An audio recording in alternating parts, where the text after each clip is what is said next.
Hello everyone, it's Leon here and welcome to PS4 O'Clock. This week we've got new information on Sony's VR headset, what's happened to Driveclub, talk of The Last of Us 2 and The Last Guardian, and a few other bits and pieces. Now first up, we've got Sony's virtual reality headset. There's new information coming from an Edge article, allegedly from developers familiar with the tech.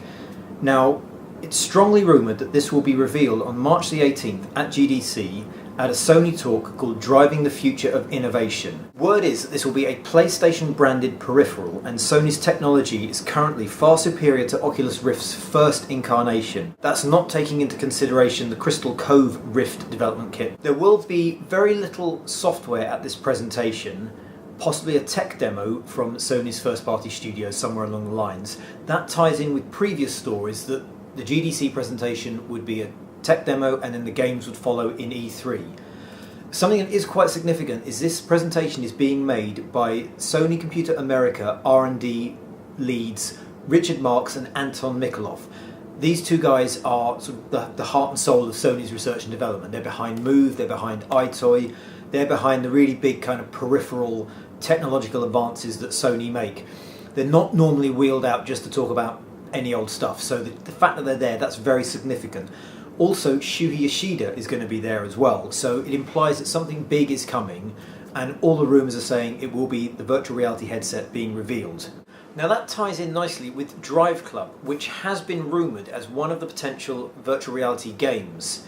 New information this week is that it's gone back to the drawing board and Sony aren't talking about a release date. Now Scott Rode, who is PlayStation Software Product Development Head for Sony Worldwide Studios America, has apparently come out and said, gone back to the drawing board, due to the fundamental principle of Sony's desire to build great games. He claims that they don't want to release a game before it's ready, and as a result will go back to the drawing board to make the game great before we ship it. He's gone on to say that this is something we think happens in the normal course of business, where we think we're on track to deliver what we think is going to be a great game, and then when we get closer, we realise what we're doing would be a disservice if we shipped it before it was ready. He then went on to say that we're not announcing any specifics on that yet when pushed for a release date. He wouldn't even comment on whether it would be 2014 or not.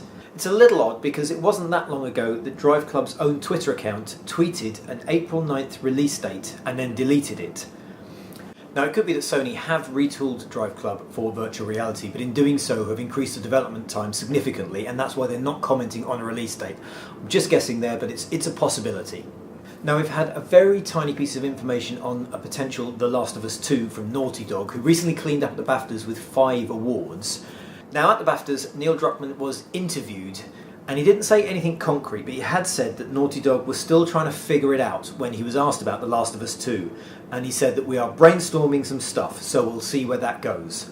It's only a little piece of information, but it does suggest they are actively pursuing the idea of The Last of Us 2, and clearly it would be on PS4 if they decided to develop it.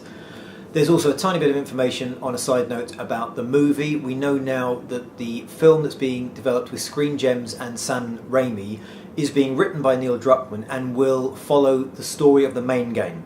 We've also got some new information from Sony on The Last Guardian. They're still insisting it's a thing. This has come from Scott Rhodes, who was talking about Driveclub earlier. Now he said they're not going to announce what platform it's on, or who's working on it, or who's involved, but it's still absolutely in the mix at Worldwide Studios. It suggests that Team Ico might not be developing it alone anymore, and it also suggests that it might not be on PS3.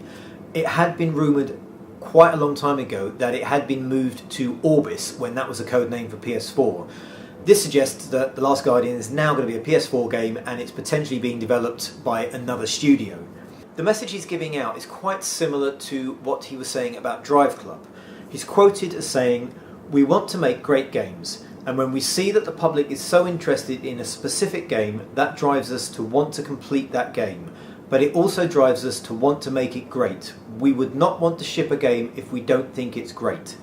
Now perhaps the most interesting thing he said is, we're trying to make the best thing we can out of The Last Guardian, which suggests to me that like Driveclub they've gone back to the drawing board and they're trying to make something out of the teaser trailer that's been shown. It could be a completely different thing by the time it arrives, but they seem to be adamant that it will arrive and it will be a thing.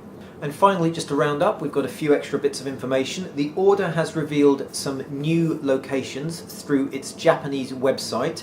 That carried 4 pieces of new concept art that showed a range of new areas that included the London Underground, a memorial garden, back street alley, and just a shot of the London skyline. No new information, but some new locations to expect in the finished game. We've also got a release date for Mercenary Kings. This is the Contra-style side-on shooter that will be releasing on PS4 now on April the 1st. This is the Borderlands kind of styled idea where you have 300 odd gun parts, there's 100 knives, you can create any kind of combination of weaponry.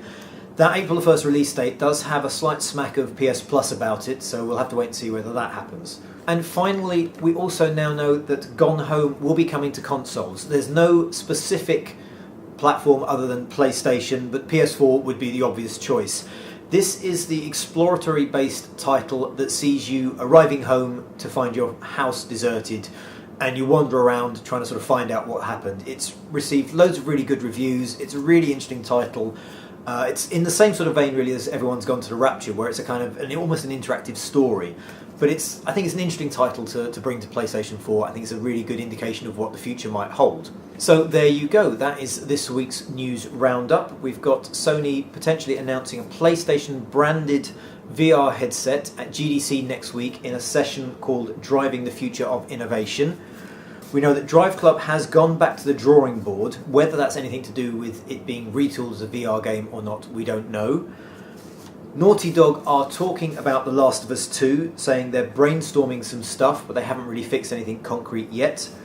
We also know that Sony are still set on releasing The Last Guardian, but it sounds like they may have involved other studios and may have radically reworked the idea, with the quote that they are trying to make the best they can out of The Last Guardian. And finally, just to round up, we've got some new locations for The Order. We know that Mercenary Kings is coming out in April and that Gone Home will be coming to PlayStation, potentially PlayStation 4. So that's this week's news. Like if you like, subscribe if you want to see more, and if you have any questions, leave a comment, and I shall speak to you guys next week.